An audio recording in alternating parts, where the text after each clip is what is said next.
देखो इधर क्या करना है कि ये त्रिभुज दिया हुआ है, इसमें दो त्रिभुज है, ठीक है। ये समकोण त्रिभुज ये भी है, ये भी समकोण त्रिभुज है। ये कह रहा है कि यहाँ से यहाँ तक यानी बी से सी तक की दूरी दिया हुआ है 10, ठीक है। तो दोनों बराबर है तो यहाँ से 5 लिख सकते हैं। इसके लिए यानी यहाँ से यहाँ इसको डी पे लिख देते हैं, ए बी सी डी, ठीक है। यहाँ से यहाँ तक 5 है तो यहाँ से यहाँ तक 5 है तो ये भी 5 हो जाएगा यहाँ से यहाँ तक, तभी ना दोनों को जोड़ेंगे तो 5 से 5 10 हो जाएगा। ये दोनों को देखा जाए तो 10, पूरा त्रिभुज के लिए 10 दिया हुआ है, लेकिन एक त्रिभुज के लिए देखा जाए तो 5, ये भी 5 हो जाएगा।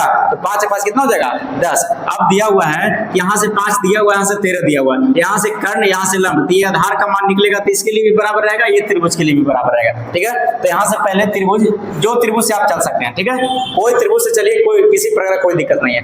चलते त्रिभुज ए बी डी से, ठीक है, ए बी डी यानी त्रिभुज ए बी और डी से, त्रिभुज ए बी डी से। ए बी डी मतलब क्या है, त्रिभुज यहाँ से ये इसमें देखना है, इधर बना भी नहीं देना है, ठीक है। अब क्या करना है, यहाँ से ये दिया हुआ है, ये कर्ण दिया हुआ है, ये आधार दिया था, लंब बराबर पहले निकालना है, डायरेक्ट लंब बराबर। तो लंब बराबर फार्मूला क्या होता है, लंब बराबर कर्ण के स्क्वायर में से कर्ण के स्क्वायर माइनस में आधार के स्क्वायर। बहुत अच्छा है।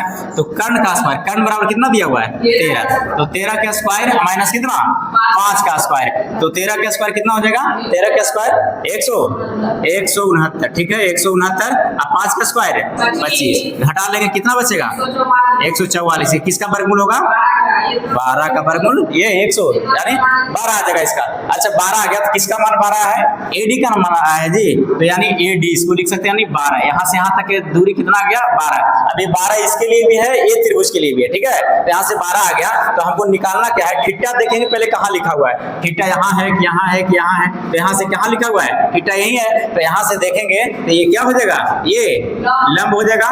नीचे वाला क्या है, आधार है। ये कर्ण तो हमेशा क्या रहता है, फिक्स रहता है, कर्ण हमेशा फिक्स रहता है। लंब आधार बार बार चेंज होल्ड करता है, लेकिन कर्ण क्या होता है, हमेशा फिक्स रहता है। अब साइन थीटा बराबर यही बताए हैं, क्या हुआ था, लंब बटा कर्ण।